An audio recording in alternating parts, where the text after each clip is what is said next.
Hey everybody, I'm Brooke Rose. I'm going to answer those 5 questions that are most commonly asked to the trans community. And I implore you to stay around till the last one. You might find this a bit interesting. So here's the 5 questions that everybody wants to ask.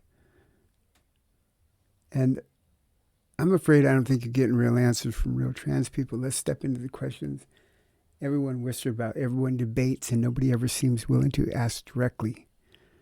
I'm going to ask them out loud, and then I'm going to answer them honestly, as Brooke, as me. Question 1. Should young people be allowed to transition before they turn 18? No, they should not. They're not mature enough. They are not ready to make life decisions like that. Parents should not lock their children into something like that at such young ages. They should have to wait till they're 18 or older. 25 is best when the brain is fully mature. 95% of kids who identify as trans will grow out of it before they're 18. Just that statistic alone tells you need to wait. However, kids don't get a drive before they're 16. They don't get to join the military before they're 18. They don't get to drink alcohol until they're 21. Why would you lock them into a life's decision at such a young age? I know there's kids out there that are going to throw fits, and I know people have told you that if you don't do it, that you're going to have a kid that's going to do bad things to themselves, and it's better to have an alive daughter than a not alive son, something like that. Your kids need love. They need understanding, and they need counseling. What they don't need is a doctor intervening. They don't need pills. They don't need transition. They need to learn to wait. Parents need to be parents. Period. That's irresponsible to allow a child to transition before they're 18, in my opinion. Next question. Where should trans women fit in sports? And what does fairness actually mean? So, trans women in sports. I'm going to speak directly to the trans athletes out there. If you are a trans female and you are in women's sports, you need to have the dignity to step aside, to step back. There's no way you can look in the mirror and say you do not have an advantage, because you do. I know it, so does everybody else. It's only a small group of people that somehow are living in a delusion that you don't have an unfair advantage over them. These girls have often spent their whole lives trying to get to this point, and you step in and just take it away from them. What's going to happen is women are just going to stop playing sports, and that's a shame. That's a crime. No, transgender women do not belong in women's sports. And I know there's not many of them. There's like 15 in the country for collegiate. Still, that's 15 too many. Stop taking women's spots on the team. It's not fair. You know it. Have the dignity to be the first trans athlete to step up and say, you're right. I have an advantage, and I'm no longer going to take advantage of it. Do the right thing. Trans women do not belong in women's sports. We need to find another category for them. Question 3. Do trans women belong in women's restrooms, women's bathrooms? Here's a controversial one. How would you know? Personally, I think if you've had bottom surgery, and for those of you that don't know what bottom surgery is when you change your sex organ down there to the one that you identify as. Me personally, I went through bottom surgery. I no longer have a penis, I have a vagina. I do not think that I belong in the men's room with those body parts. However, if you are a trans person who has not had bottom surgery, you do not belong in the women's. And you may think, what a hypocrite. But no, before I had bottom surgery, I did not go in women's bathrooms.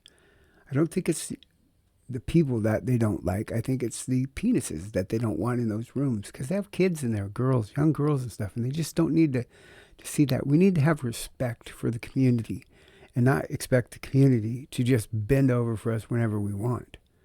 We need to respect those spaces. They're sacred. Women disrobe in those areas. Makes them very vulnerable.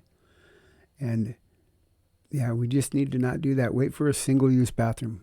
Wait till you get home if you can. I know it's hard. I know you feel justified, but we need to respect these spaces. Question number 4. What about locker rooms, dressing rooms, showers? Where does privacy and safety meet exclusion? Just like the bathrooms. Even more so.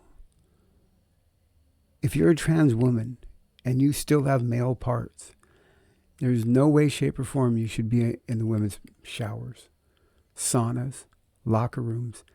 Once again, these are private spaces for women. Women fought hard to have these abilities to have these spaces, safety from males, from men. You need to start looking at it from regular women's point of view. We're not asking to be accepted from them. We're asking them to accept us. And it starts with respect. And respecting those spaces, because there's kids in there. There's young girls in there that don't need that confusion. Not right now. Not ever. You don't belong where women take their clothes off. If you have male body parts, you need to go somewhere else. You need to respect those areas. And you need to call out other trans people that don't. Final question, number 5. Are trans women truly a danger to women? Or is it public being told a story that isn't real?